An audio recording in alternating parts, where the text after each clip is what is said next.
Alright, welcome back everyone. You know what time it is? 2K21 demo, everyone's bringing out their builds. I thought, you know what? This, I think, could be the most broken build in 2K21.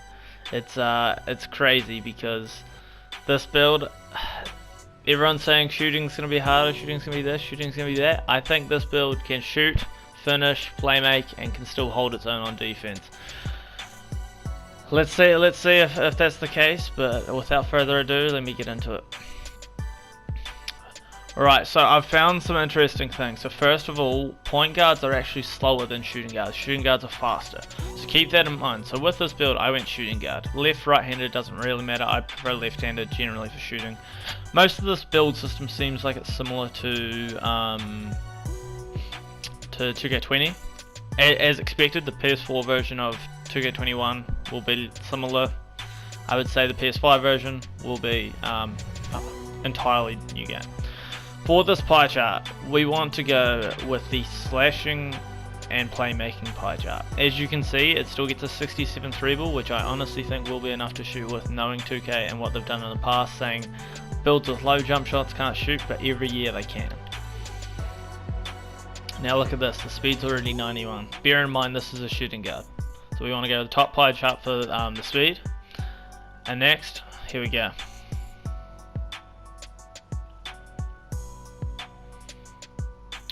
We max out these to give you 17 finisher. Now you're shooting. Remember, with the shooting, you don't need to spare badges for quick draw anymore. So this means, what I've done with this build, I have 11 shooting. And bear in mind there's no quick draw, and so that's all gold, so you can afford extra badges now. Now playmaking, you want to upgrade these so that you have 22. Then we spread the rest out on defense.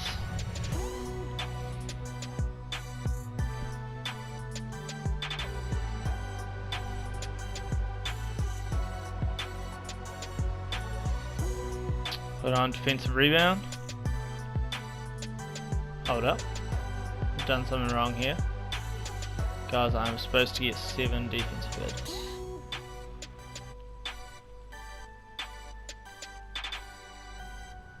Alright, there we go. So what I've decided, I think, personally for me, I think I'm going to put the remaining points on interior defense.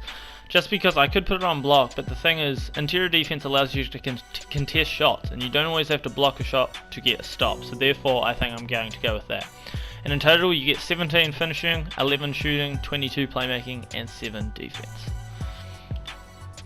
Next, I think Define's going to be the best in terms of build shape if you want to be finishing, shooting, and the rest of it. Now, I had a look at all the speeds, and I honestly think the 6.5 is the best. You don't gain any shooting for going any lower, and you obviously do gain speed, but you don't need to go too much higher for the way we make this build.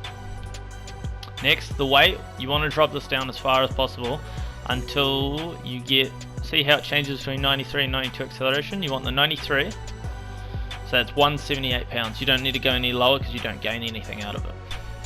Next, the wingspan. This is where it gets interesting. Now what I did with the wingspan is I actually put it up to the point at which it doesn't drop the 3-point below a 66. So that would be at this point here, so you get an 85 driving dunk, as well as your defense slightly higher, and your 3-pointer is still 66. Now if there's still +4 attributes as it was last year, then that'll be to a 70 at 99. As well as obviously having a long wingspan that helps you defensively. When you have less defensive badges, you can also finish better, still shoot, and you've still got your 86 ball control that you need.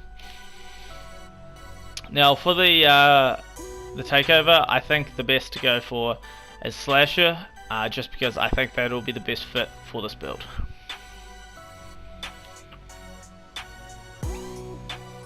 And there we have a slashing playmaking. Now you see some of the comparisons, Mitch Richmond, Brad Beal, who you know is a shooter, and Shai Gilgeous-Alexander, who you also know is becoming a good shooter. So if 2K compares them to shooters, there's a chance they can probably shoot. Right, now we want to test it at 99, so we can have a look at the badges. Now you see the speed, 94, 93 acceleration, 75 vert. Remember, that is a lot faster than most of these play shot builds that people are making. Now for the badges, this is not exactly what I would go with, but this is just roughly going based off what the badges were like last year, what I'd probably roundabout go with. Now remember, this shooting is where it gets interesting. As we don't have to have quick draw now, we can spread badges around a bit. So for me, I'd probably go with these to begin with, and then maybe volume shooter. I'm not sure about like the rest, maybe corner or like maybe Deadeye, catch and shoot could be an option, even difficult shots could be an option as well. So those ones I'd kind of change around, but I feel like 11 would be enough to shoot consistently with the 3-point rating I have. Next, the playmaking. Now you've got 22 playmaking, and obviously they're all Hall of Fame. So you can go quick first step, you can go handles for days, Hall of Fame diamond if you want, and then you can change everything else around. You could go Hall of Fame unpluckable, you could have it on silver, you know, put on things like needle threader, you could have on Hoff ankle breaker if you wanted, you know, bailout, maybe Lob City passer, or change it around, put on Hoff floor general. So this is where the badge is pretty versatile. You know, 22 playmaking is more than enough to do what you want to do. So we're just going to put them like that for now. Now defense, 7 defense is more than enough going up based off last year's builds. 7 defense is more than enough, especially with the big wingspan on this build. You can still play good defense, and this is probably around about what I'd go if badges work similar to what they did last year. And there we have it, the build that I think will break NBA 2K21. This build is crazy, and I honestly think, having played some games on it, I honestly think this could break the game. If it can still shoot as suspected, then this could well break the game, or at least for the PS4 edition. Okay, so I just have a few clips for you guys. As you can see, the build dribbles well, finishes through contact, fancy footwork's on full display there, making contact finishes easy. I tried to shoot a lot of threes. I didn't really have much success just because the AI guards you really well in the prelude, but I did shoot mid-ranges well, and you know, contested and everything. But overall, I enjoyed the clips. Wasn't much of a test because, you know, it's the prelude, but if you've enjoyed the content, I appreciate if you subscribe, check out my other videos, and go follow me on Twitch. I stream there often, usually at least three times a week. But yeah, I hope to see you guys in the next one, and I hope you all have a good one. Cheers.